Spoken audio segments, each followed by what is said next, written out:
The story of Archie and Edith Bunker unfolds not just as a domestic comedy, but as a mirror reflecting the cultural unease of an America struggling with its own transformation.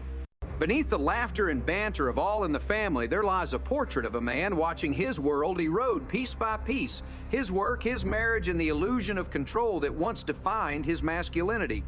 In this episode, that erosion takes on the shape of loneliness, temptation, and humiliation, the perfect trifecta of midlife collapse, in a world that no longer obeys his rules. Archie is not simply a husband. He is the emblem of the working-class patriarch whose self-worth is anchored in labor and authority. But when that authority is challenged first by a society moving toward equality, then by a wife who begins to find her own identity, his bluster becomes defense. The flirtation with Denise, the young waitress, is less about lust than about relevance. She laughs at his jokes, calls him cute, and makes him feel noticed. In her eyes, he sees the man he used to be strong, funny, desirable.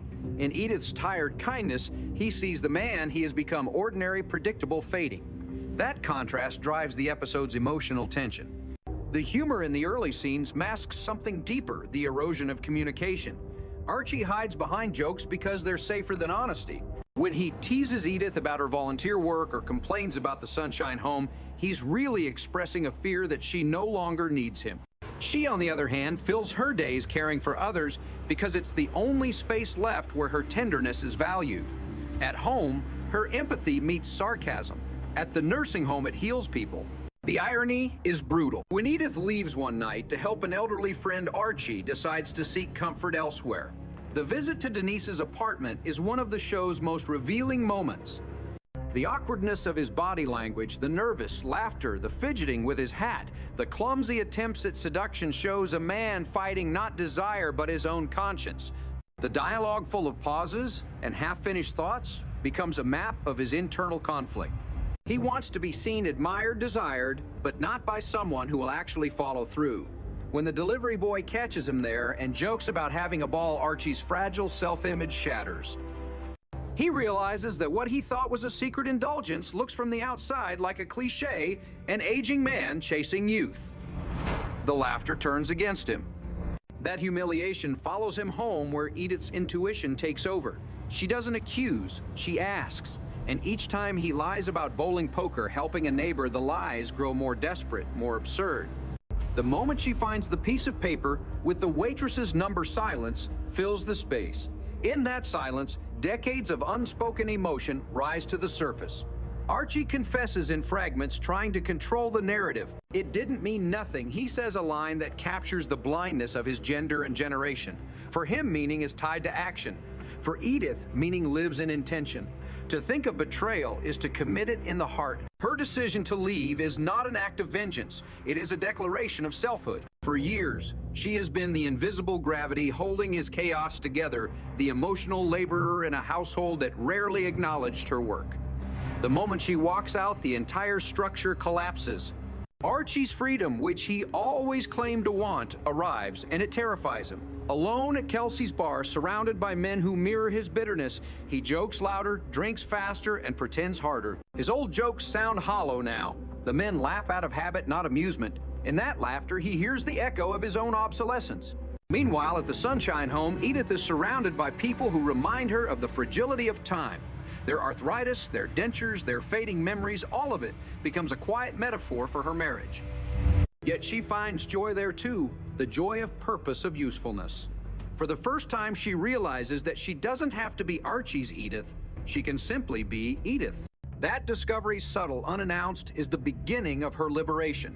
When Gloria visits her mother and urges reconciliation, Edith's logic is clear and painfully simple.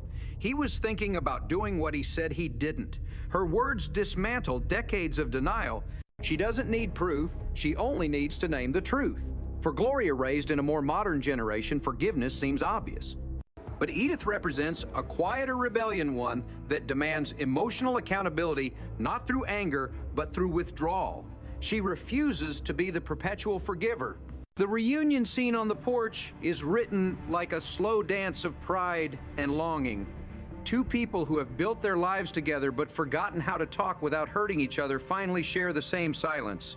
Archie speaks first small talk about the color of the porch, his old shoulder pain, anything to avoid the subject. Edith listens patiently, as she always has. When she finally asks if the waitress was pretty, he flinches, not because of the question, but because of what it implies that she has imagined the moment he's too ashamed to describe. His repeated phrase, "It didn't mean nothing," no longer defends him, it condemns him. It shows that he's incapable of understanding the emotional currency of his actions.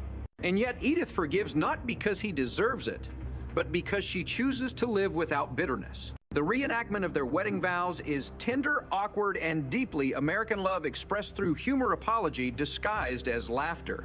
"Do you take Archie Bunker until you can't take him no more?" he asks. Her answer, half teasing, half weary, sums up the survival instinct of every long marriage: "Until I can't take you no more." Forgiveness doesn't erase the pain. It simply allows life to continue. But the episode does not end there. In its final act, the show shifts from personal failure to systemic failure. Archie loses his job. The man who once defined himself by his ability to provide must now face the machinery of unemployment, the cold logic of bureaucracy that measures human worth in forms and identification numbers. The unemployment office scene is almost tragic in its humor. His exchanges with the clerk, "If the system can make a job for you, why can't it make one for me?" reveal the frustration of an entire generation left behind by economic change. The jokes about winos, hippies, and hookers aren't just prejudice. They are the language of a man trying to assign blame to a world he no longer understands. Archie's anger is both ridiculous and real. He has worked his whole life believing that effort equals dignity, yet now he's told to wait 4 weeks for a check that barely covers groceries. His masculinity, once bolstered by work and authority, is now humiliated by dependence. The irony of the scene is that even in his ignorance, Archie articulates the rage of the American worker in decline. He is a fool, but a prophetic one, a man who senses that the social contract has been broken. At home, Edith's response to his despair transforms their relationship. She does not scold or pity him. She simply reminds him that vulnerability is not weakness. "Everybody needs comfort and love," she says, "and that don't make you a baby. It makes you more of a man." It's a line that dismantles the entire myth of male stoicism. Archie for once listens. The man who once mocked feelings as feminine now admits his fear not just of poverty, but of irrelevance. Their embrace is not romantic, it's existential. Two people holding on to each other because the world outside has become too uncertain to stand alone. This episode, taken as a whole, functions as a meditation on aging class and gender in 1,970 seconds America. The economic backdrop, factory closures, inflation, the decline of manufacturing, creates the external pressure that mirrors the internal collapse of the Bunker household. Archie's struggle for respect echoes the national anxiety of a society shifting from production to service, from patriarchy to equality, from certainty to confusion. Edith's awakening, meanwhile, prefigures the feminist consciousness that was redefining women's roles during that decade. Her discovery that there's something else I can count on me is as revolutionary in its quiet way as any protest or slogan of the era. The genius of All in the Family lies in its refusal to moralize.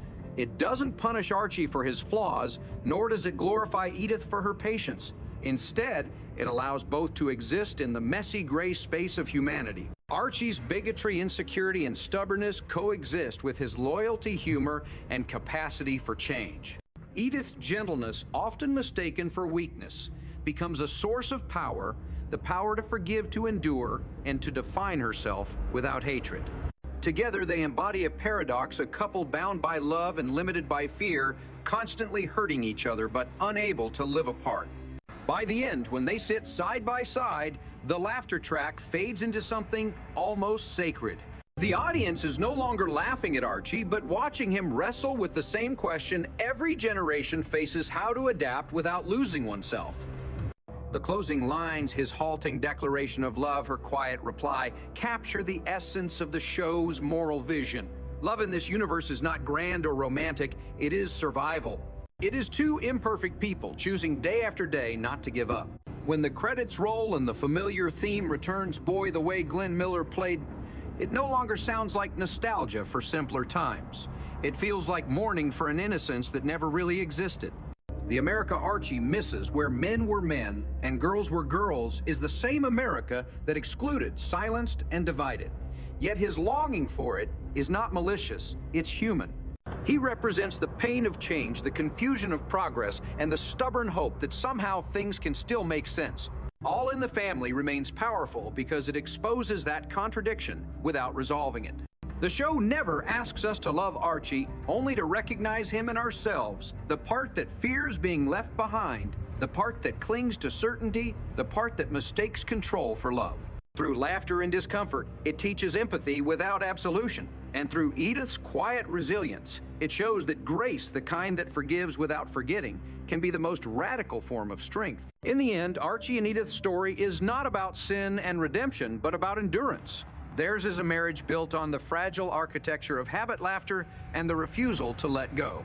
They argue they hurt, they age, but they remain two flawed souls tethered together by the simple, stubborn fact of love. In their world of cheap, beer-fading jobs and worn-out furniture, that love becomes the only thing that still holds value. And in a nation losing faith in its promises, that may be the truest story of all. The story of Archie and Edith Bunker is not just a domestic drama. It is a social document, one that captures the ache of a country caught between two centuries. Through humor and humiliation, All in the Family became a mirror held up to America's working class, and few episodes show that mirror more clearly than this one. Beneath the laughter, there is a meditation on class, gender, and the slow unspooling of male authority in an age of uncertainty. Archie Bunker, the self-appointed patriarch of his household and of a vanishing way of life, is a man defined by work. His identity is rooted not in who he loves, but in what he does. For 3 decades, he has clocked in at the same loading dock, believing that loyalty equals dignity. When the world around him begins to change, when women work, when minorities demand rights, when factories shrink and management speaks in euphemisms, Archie reacts the only way he knows how, by retreating into sarcasm and nostalgia. The past to him is not just memory. It is a weapon against irrelevance. Edith, by contrast, represents a softer but no less radical shift. She is the emotional laborer of the family, the woman who smooths every rough edge, who apologizes when Archie insults the neighbors, who still believes in kindness as an organizing principle of life. Yet, this episode shows her quietly stepping out of his shadow. Her volunteer work at the Sunshine Home is more than charity, it is emancipation. There, she is no longer Archie's wife. She is Edith, the one who listens, comforts, and leads. Her world expands just as his contracts. The flirtation with Denise, the young waitress, is therefore more symbolic than sexual. It's not really about desire, it's about power. Denise laughs at Archie's jokes, validates his manhood, and for a moment restores the illusion of control. She is young, modern, working independent, the very type of woman Archie publicly mocks but privately craves approval from. Their brief encounter in her apartment becomes a compressed allegory of male insecurity in a feminist age. When the beer delivery boy enters the scene, he represents the generational gaze of America itself. Youth observing age the future, smirking at the past. His line, "Have yourself a ball," detonates Archie's fantasy. Suddenly, the patriarch sees himself not as the hero of his own story, but as its punchline.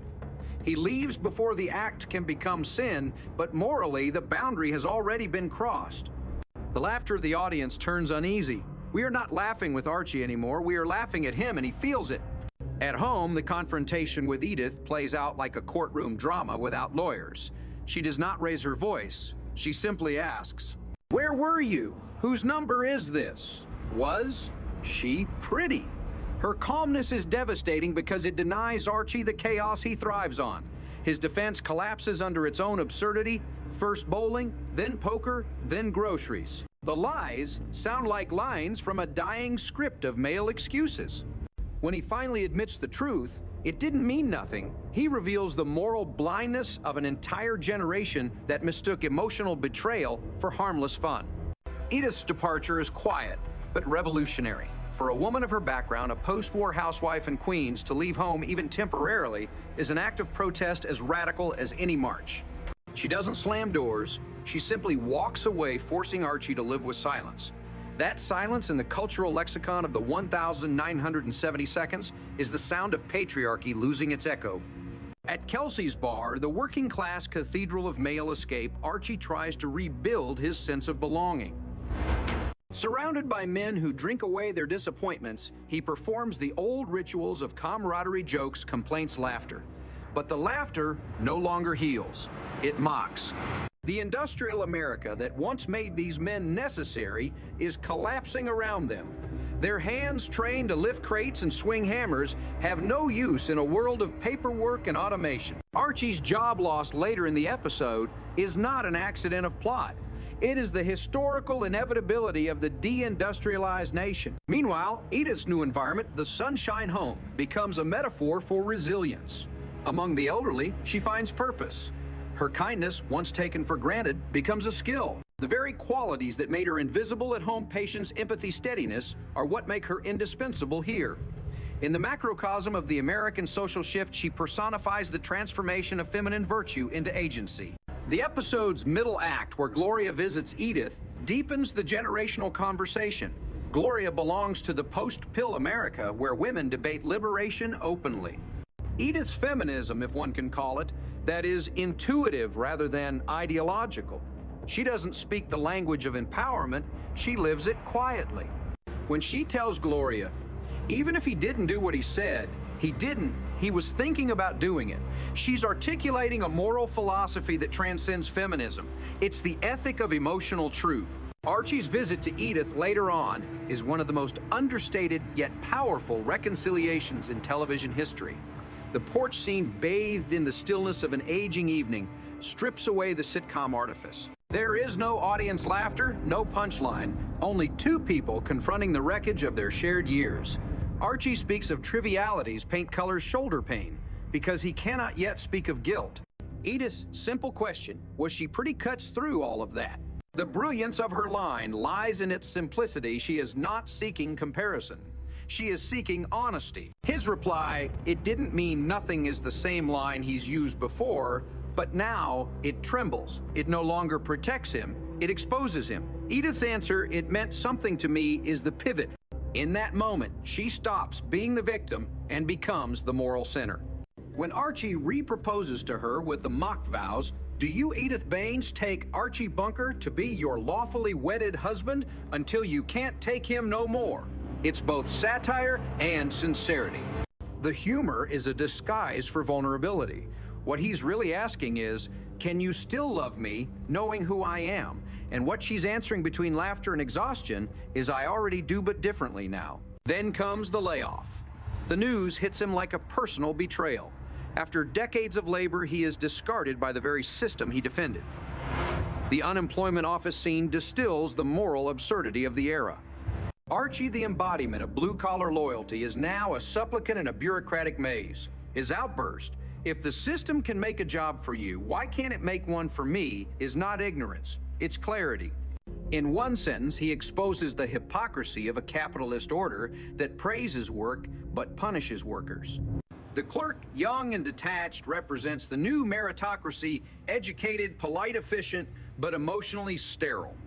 The generational gap is not only cultural, it's structural. She belongs to the service economy that replaced his industrial one. For her, labor is a process. For him, it's a creed. The scene, though, played for laughs, forecasts the social alienation that would define post-industrial America. When Archie returns home defeated, Edith becomes his sanctuary. She doesn't offer solutions, only presence. Her line, everybody needs comfort and love, and that don't make you a baby. It makes you more of a man, is the episode's moral thesis. It dismantles the myth of stoic masculinity and replaces it with an ethic of vulnerability. Together, they sit aging embodiments of a nation still trying to learn empathy. Their marriage, like America itself, survives not because it's perfect, but because it adapts. In Edith's forgiveness, we see not submission, but wisdom. In Archie's surrender, not weakness, but growth. Viewed in historical context, the episode aired during a time when the United States was grappling with inflation, unemployment, and shifting social norms. The 1,970 seconds marked the twilight of the manufacturing middle class, the very demographic that Archie represents. At the same time, women like Edith were entering the workforce, volunteering, and discovering identities beyond domesticity. The tension between these two forces, economic decline and personal awakening, drives both the story and the decade. All in the Family uses humor as anesthesia for pain. The audience laughs to avoid crying, because what unfolds on screen is too familiar: the fear of becoming irrelevant, the humiliation of losing control, the bittersweet endurance of long marriages built more on survival than romance. The genius of the show lies in its refusal to choose sides. Archie is both villain and victim, a man shaped by his time and undone by it. Edith is both saint and realist, her goodness no longer naivety but defiance. Together they illustrate an uncomfortable truth: love does not erase inequality, but it can transcend it. When the closing theme plays, those were the days the nostalgia feels ironic. The days being mourned were not better, merely simpler for those who benefited from them. The show invites us to recognize that the past Archie longs for was built on silence. Women's silence, worker silence. The silence of everyone told to know their place. By giving Edith a voice, the episode symbolically breaks that silence. And yet, All in the Family never abandons compassion. It understands that progress comes with casualties. Archie is one of them, a man left behind not by malice but by momentum. In his fumbling apology, his clumsy jokes, his desperate need for Edith's love, we glimpse the pain of an entire generation watching the ground shift beneath its feet. The final image, Archie and Edith side by side in their worn-out living room, encapsulates the paradox of America itself. The furniture is old, the dreams are frayed, but the love, though weathered, endures. Theirs is not a happy ending, but it is an honest one. In that honesty lies the show's enduring relevance. Half a century later, the questions it raises still echo. What happens to identity when work disappears? What happens to love when equality arrives? And what happens to a nation when the people who built it no longer recognize it? Archie and Edith never find perfect answers, but in their imperfect grace and her quiet forgiveness and his grudging humility, they give us something rarer: the courage to face change without losing our humanity.